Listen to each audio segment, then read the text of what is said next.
to prepare for No Way Home's release, my brother and I rewatched every single Spider-Man film from Toby Maguire to Spider-Verse. We don't know each other's rankings going into this, but one thing we agreed on was to only rank the 8 live-action Spider-Man and keep Spider-Verse out of it. We both believe that no matter what, it would be in our top 2, so we wanted to make it more interesting and keep to what is canon to No Way Home. So before we start, we both want to talk about the brilliant Into the Spider-Verse. So Into the Spider-Verse, I truly believe is one of the best movies I've ever seen, one of the best animated films ever made. I do believe it's the best Spider-Man story without starring Peter Parker. Very bold storytelling with the unreal animation, and I believe it's such an enjoyable movie with tons of humor and superhero action. It truly feels like you're absorbed into a comic book, and yeah, I really believe it was perfect, and anybody that says it isn't is a fucking loser. I agree that whoever says it isn't is a fucking loser.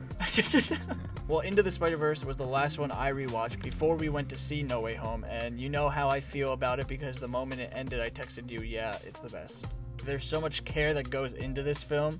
No one had any idea it would be this good when it was released, and I still can't get over the fact how beautiful the story is. It honestly makes me teary-eyed. It's by far one of the best Spider-Man films, if not the best, and it is one of the best animated films ever made, and also one of the best movies of the past decade, in my opinion. I agree. Okay, so on to number 8, I'll start. Yeah, you start.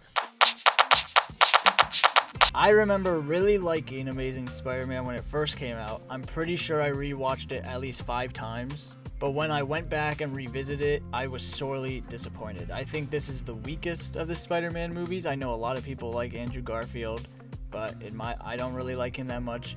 It takes an entire hour before we even see him become Spider-Man. It's slow and belated.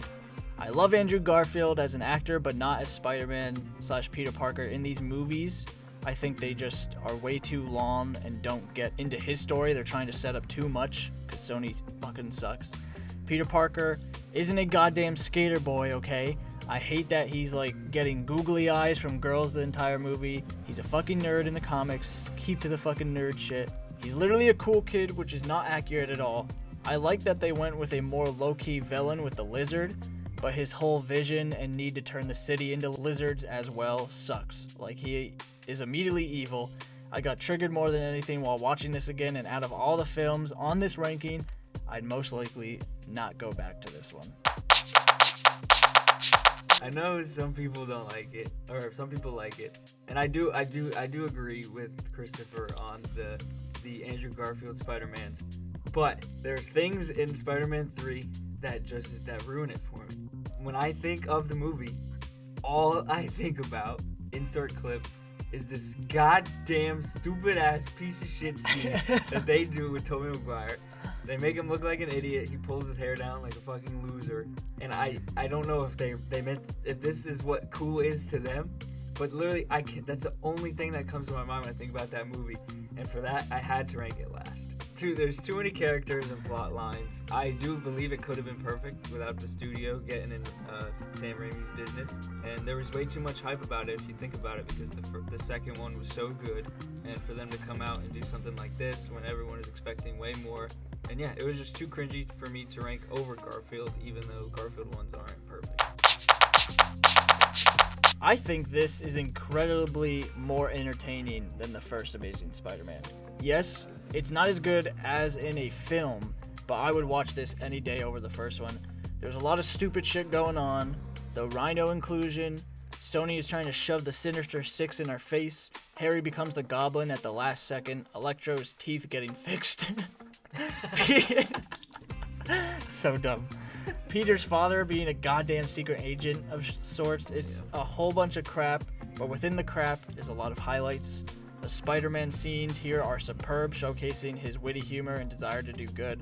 The chemistry and scenes between Gwen and Peter are far better and believable in this one, I believe. I even like Harry and Peter's connection before Goblin. Also, the final sequence when Gwen dying is some of the best comic book minutes we've ever gotten in film.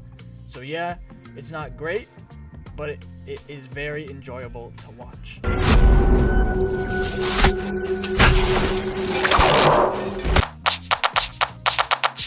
Andrew Garfield's not a skater boy. It's true.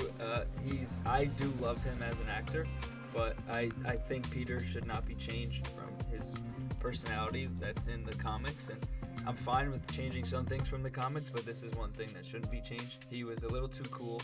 I will say I love Andrew Garfield and Emma Stone's relationship. I do think that they have the best chemistry, but I mean they are way too old to be in high school. And the effects in this movie were, dare I say, amazing. Yeah, it falls victim to too many villains like Spider-Man 3. In the end, you know, Electro and Harry, they die so quickly. And for what? Harry shows up for a minute at the end looking like a goddamn piece of shit. And you know what? They never explain his like illness just comes and goes. Yeah. He's just like, yeah, now it comes and goes. Yeah, and what all the of fuck? a sudden, I mean, when his dad was dying, he said it started at his age, but why was it coming so fast? And why was he basically dying? Yeah, him fast, goddamn. Cover that face would be better than the pause of the week. Harry is just such a goober in this movie, and I didn't like it. And yeah, I mean, he shows up for a minute and then he dies. Electro dies. And Electro's way too powerful to kind of go out the way that he does. And yeah, I love the Gwen Stacy death scene. Everyone knew it was coming, but it was beautiful and it was very well made. I wrote this note down. Crowds for the fights? Question mark. I'm glad you said that because I didn't write this until I rewatched a clip from the movie this morning, and in almost every fight in this movie, they have crowds just surrounding the area watching the fights. Especially the Rhino fight with the kid. They have a kid watching the fight. It's so dangerous, but they're just sitting there watching, cheering on Spider-Man. And he's literally shooting at the cops. Behind the fucking cops Yep. is a crowd. Yep. None of those people got shot? Yeah. Are you kidding me? And yeah, poor Jamie Foxx in this movie. They kind of did him dirty the way he looks. What do you mean I'm Electro? But yeah, I mean, Christopher talked about it, but his fucking teeth get fixed when they had to do a fucking extreme close-up of his teeth getting fixed. Are you fucking kidding me? If that's true, I'm gonna fucking go in a fucking pool of eels.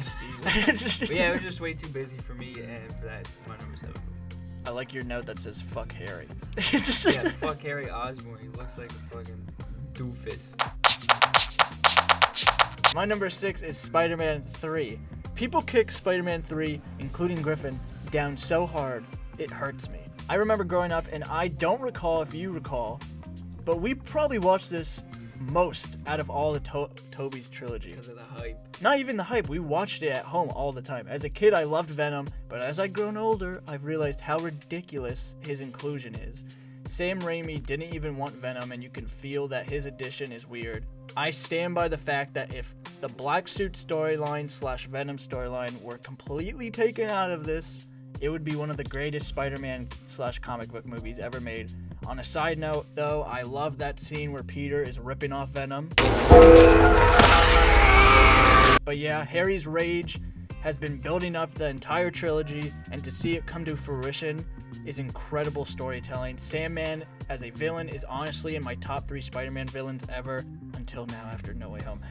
And I love Willem Dafoe, but I was so pumped to see him in No Way Home. To have the 2 villains take out Venom, have good reasons to fight Spider-Man, but show they are good people is an awesome character development stuff. And it's a fun ride, and it's still a great time in my opinion, and I'd rather watch this. So The Amazing Spider-Man 1 is my number 6. So, I mean, me, Christopher, we have our bottom 3 is the same, just a little out of order. Mm-hmm. I kind of touched on this before, but yeah, he's not a skater boy. I think it's better than the second. I do like the origin stories of Spider-Man, even if they don't nail it. For that reason, that's why I ranked it above the second one. Rewatching this with Jacqueline as we were finishing off our MCU binge, I was kind of disappointed with how much it went down in likability for me. I'm not saying that it's bad in any way, but when I first saw it in theaters with Chris and Connor, I was blown away by the Mysterio sequences, so I guess it's more of a theater experience in my opinion. Besides that, I think it's a great addition to the Tom Holland universe. I know a lot of people don't like this one, which aggravates me because I think Tom Holland doesn't need to prove himself. He's a great actor and a great Spider-Man and Peter Parker. Jake Gyllenhaal is a likable yet conniving villain, and I hope to see him again. Tom Holland's Peter Parker shines here, and I know people don't like the scene where he calls a drone on his fellow student his Peter is such a kid and it's done so well, I would probably do the same thing. So, like I said before, the action in this movie is top notch. The stakes feel real, and Mysterio and his background are believable and scary. I guess I wish I saw a bit more of those sequences with Mysterio because it would probably bump up in my ranking. There's really only 2 in the entire movie. But yeah, I enjoy the hell out of Tom Holland Spider-Man movies. And this one just reassured me that he is my favorite, even though it's not my favorite Spider-Man movie. So I'll say this before I get into it. I believe Tom is the best Peter. I believe Andrew is the best Spider-Man. Ooh, did I say that? Yes. I mean that by... What? I mean that by the way he fights. I didn't touch on this You're before. just like Lewis. The way that he fights and he crawls around like an actual spider. The way he actually makes webs like a spider. The way when he's down in the sewer? When he's down in the fucking sewer and he can feel the vibrations of the I can feel the vibrations of stuff too. When the rats are coming down or whatever, or the lizards, whatever the fuck they are. And then Toby, I think he gets a little too much hype because he was the first adaptation of Peter. Mm-hmm. Yeah, those 30-year-old fanboys need to chill the hell out. Yeah, so it is a good movie. Go back to eating your donuts and it is a good movie. If you go into the movie not expecting like just as a Spider-Man fan, it is kind of cringy and it's badly edited. I do think there were so many quick cuts that kind of made it confusing for me. And I've seen some things where people say, oh, they try to make it look like the comics. Well, they fucking failed. Well, I disagree. But I don't want to cut you off, but like I said the other day, Sam Raimi directed the Evil Dead movies, like a couple of those, so that editing style is like those movies. So you would... Okay, chill out. It is very nostalgic, and it changed how we view Spider-Man. Toby is great as a nerdy and punchable fucking teenager. His face is like punch the fuck out of him. And my fucking god, MJ is the biggest fucking whore in the entire world. And I know she's not as bad in this movie. We're gonna get canceled. But she literally, she's a whore. With Flash, then she likes Harry, then she likes Spider-Man, and then she likes Toby. All in one fucking movie. And you can like multiple people, but I agree. She goes from Flash to Harry, but they break up. But when she's with Harry, she's basically cheating on Harry, and Harry has no idea. She cheats in every single movie. Every single movie. It's a perfect extension to the comics. The effects are bad even for its time. Oh yeah, I actually looked up some reviews of people that watched it back when it came out, and even they were shitting on the effects. Oh yeah, I bet you didn't do that because I did. The swinging is it's good for its time, but yeah, there's some stuff that's tough to watch. And yeah, I didn't write notes about Willem Dafoe, but God, he's like a perfect villain. We'll talk about it in No Way Home. Godspeed, Spider-Man. I couldn't believe it. When I was writing this, I put this ahead of Spider-Man 2 until yesterday. So for the past 2 weeks, it's been in my top 3. So I know what your number 3 is. Fuck. But something was telling me it was right until we watched the recap before No Way Home, and I remembered all of Spider-Man 2's iconic scenes. I believe the villain and the stakes are better in this movie than Spider-Man 2, but Spider-Man 2 is all around an improvement. Go off what you were saying. Willem Dafoe as Green Goblin is menacing, psychotic, and scary. Toby's Peter is the perfect adaptation of comic to movie for me. He's nerdy, awkward, and doesn't have a lot going for him. There's so many iconic scenes in the first movie. Peter climbing up the wall for the first time, Willem Dafoe in the fire, the kiss, titties, and all.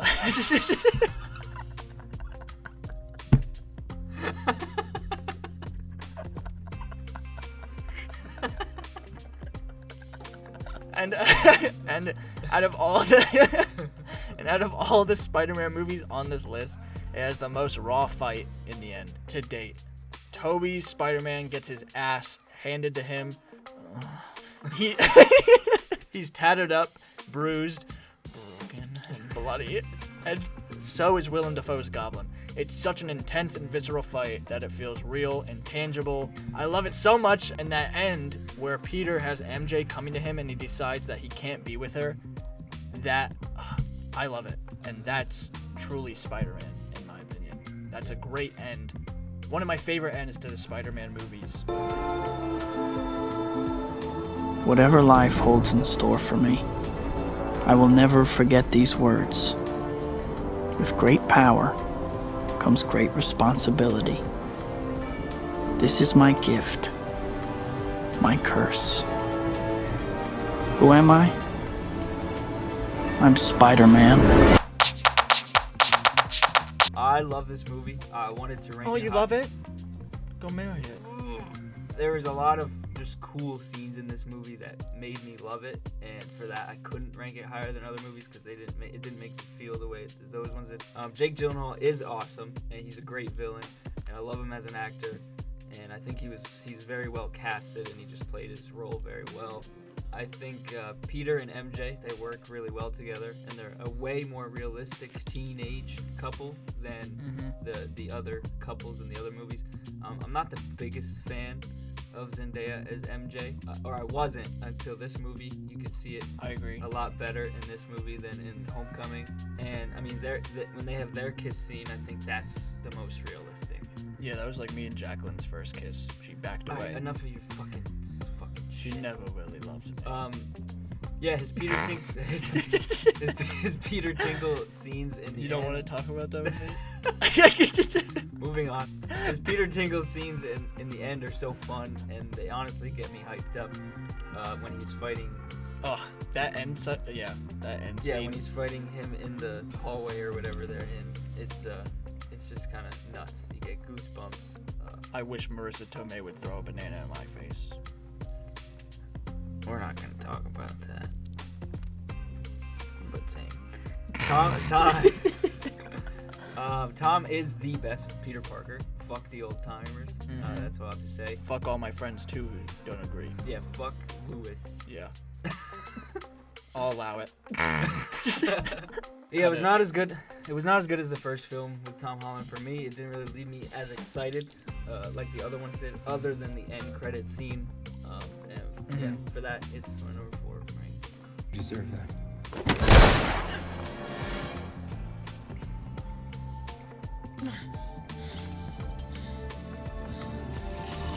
Top 3. Don't look. Top Don't 3. look. Top 3. Don't look. We You're just gonna read- see my. Should we just say our top 3? No! Top 3 time.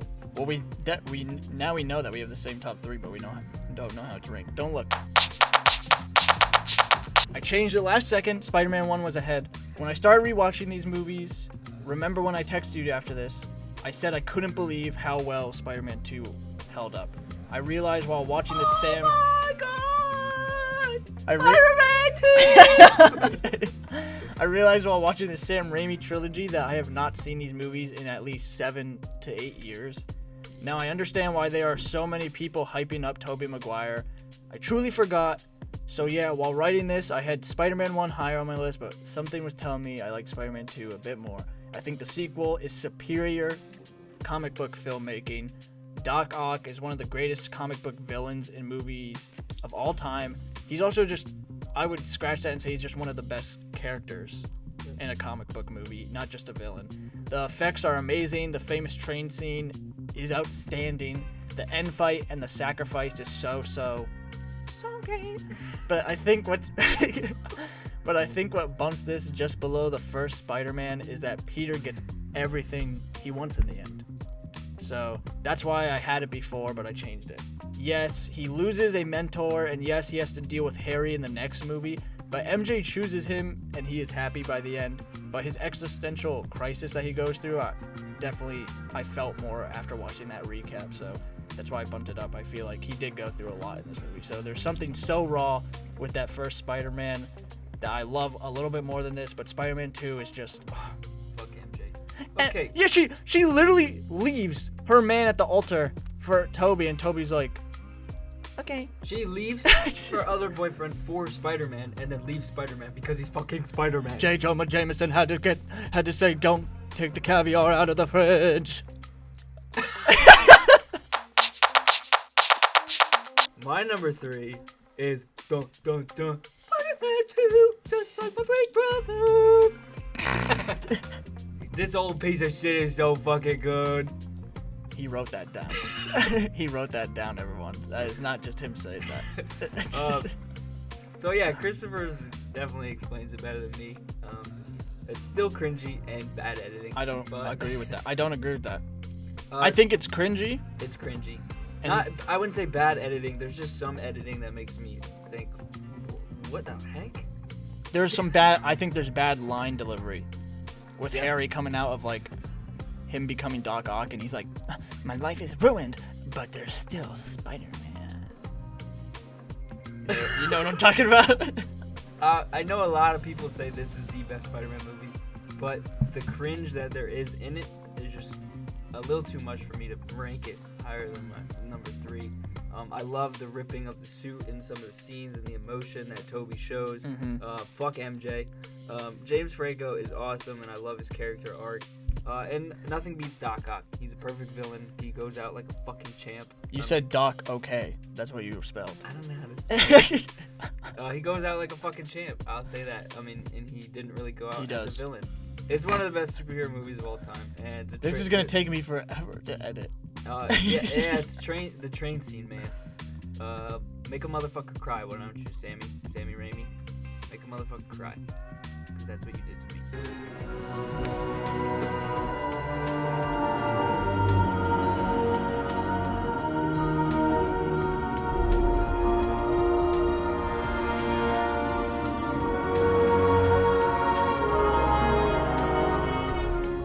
Yeah, it's so much fun no matter We what. won't tell anyone. Your secret's safe with us. You know damn well some of those people went home and be like, you won't believe what the fuck just happened. I hated that train. I hated that kid though that said it. But it's so much fun no matter how old you are, and I'll always enjoy this movie. Okay. Oh, me and Griffin have the same one. So I'll say everything I want to say, and you could We have chip the in. same top 3. Wow, I didn't expect that. Okay.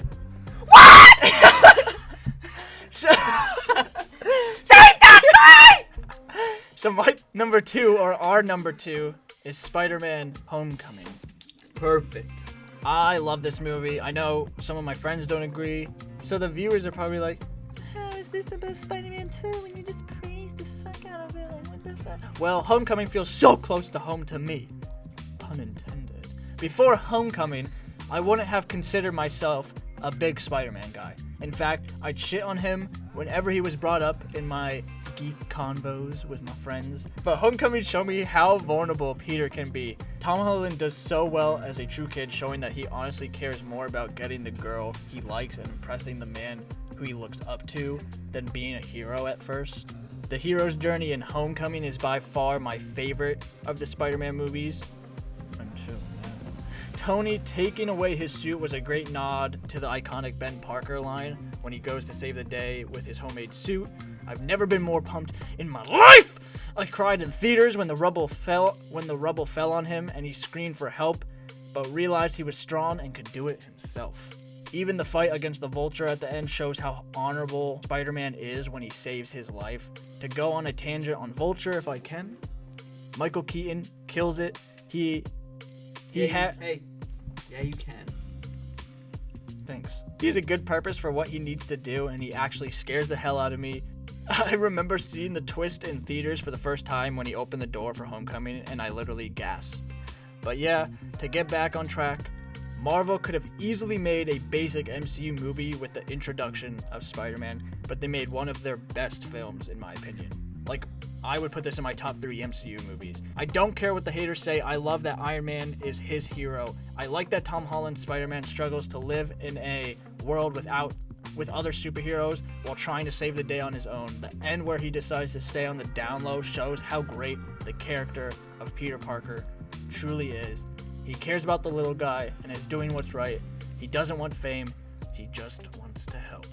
Well said, big dog. What I think is any teenager would act this exact way if they just became a superhero and they knew that they could help, but they're not allowed to.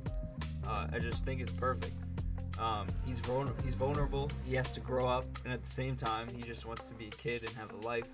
And when you become a superhero, you can't do that. Yeah, Ned is amazing, and he's the perfect nerdy friend for Peter. The twist that Christopher brought up with Peter and Liz's dad had me going nuts. It's the perfect first real enemy for Spider-Man, and I think it's just... There was ways where you could have lined it up, but I don't think anybody really did. And when they introduce it, it is like... Yeah, and you realize how bad of an artist Liz is.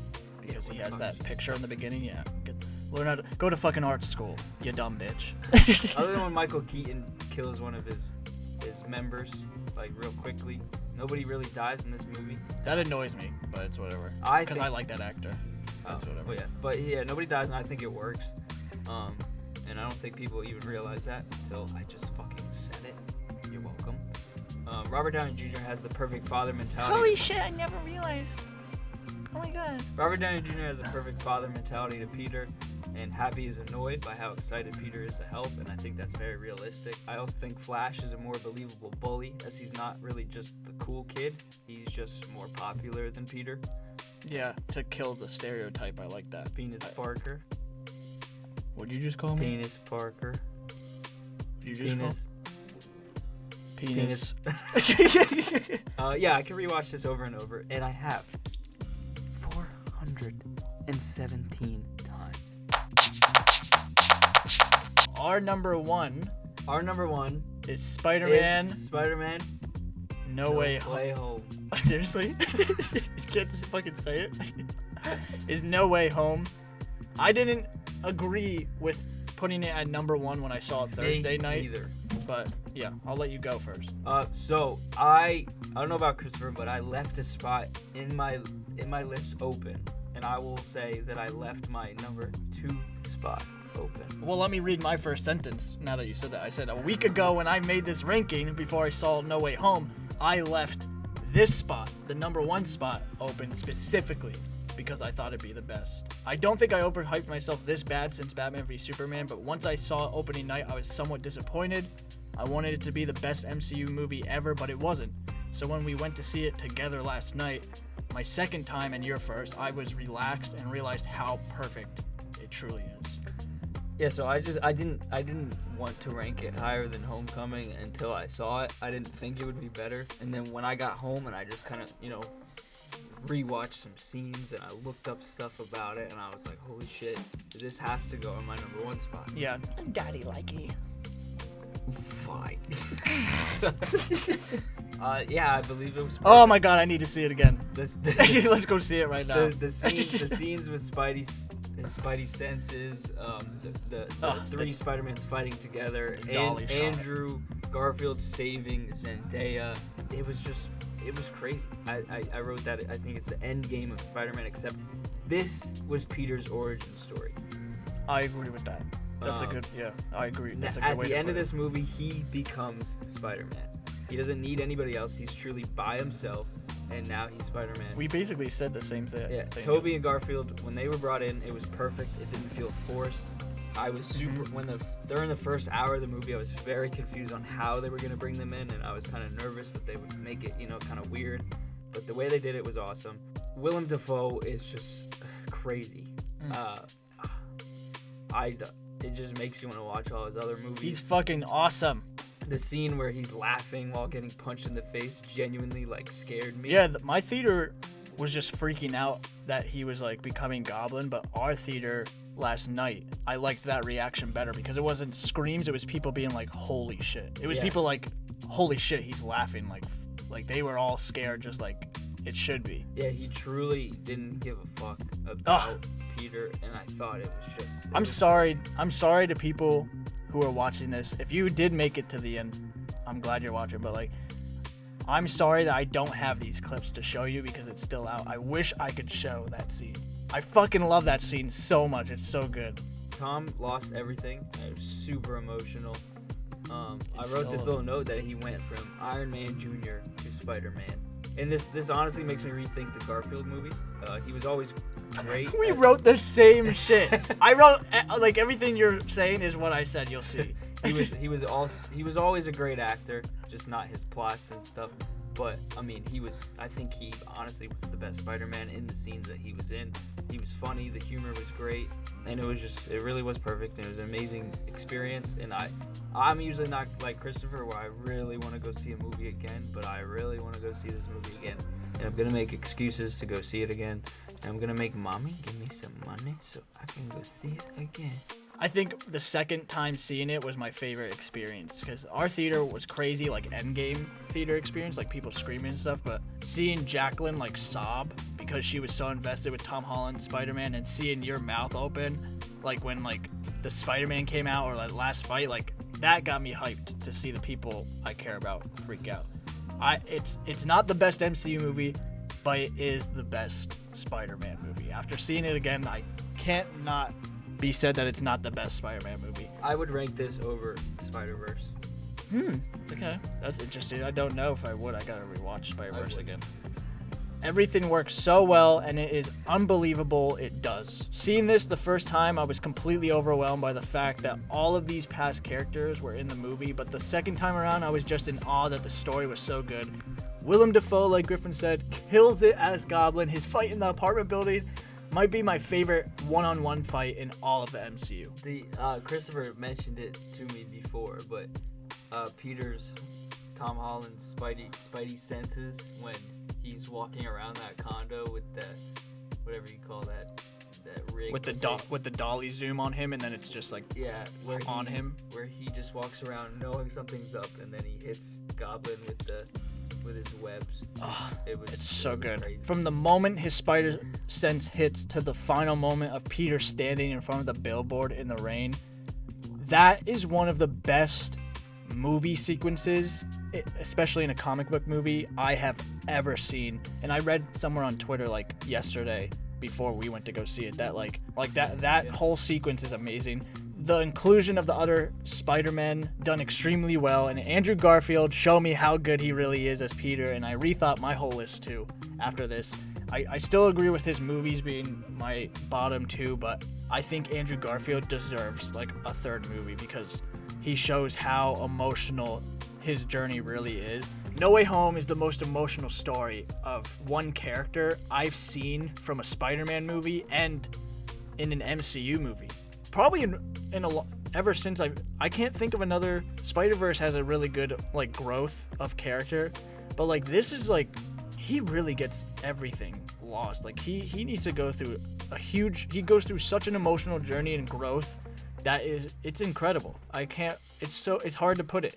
He turns into Spider-Man in this movie, and even when he has nothing in the end, he loses May, he loses his best friend and MJ, which are great scenes that that made me cry so hard because I was thinking about like if I lost those people in my life. But in the end, he still has Spider-Man.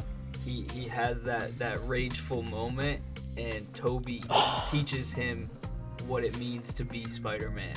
It's weird to say, but there's so much glider significance to Toby Maguire's Spider-Man that it worked so it works so well just thinking about it now. Fuck, it's good. Fuck, it's so good. No Way Home, yeah. Fuck, yeah. No Way Home, yeah. It's so fucking good, yeah. It's fucking good. Yes, I fucking love it. But yeah, that's our Spider-Man ranking. Thanks for watching. Thank you, and have a good night. That's all, folks, from Spider-Verse. Yeah, that's good. Whatever. Goodbye.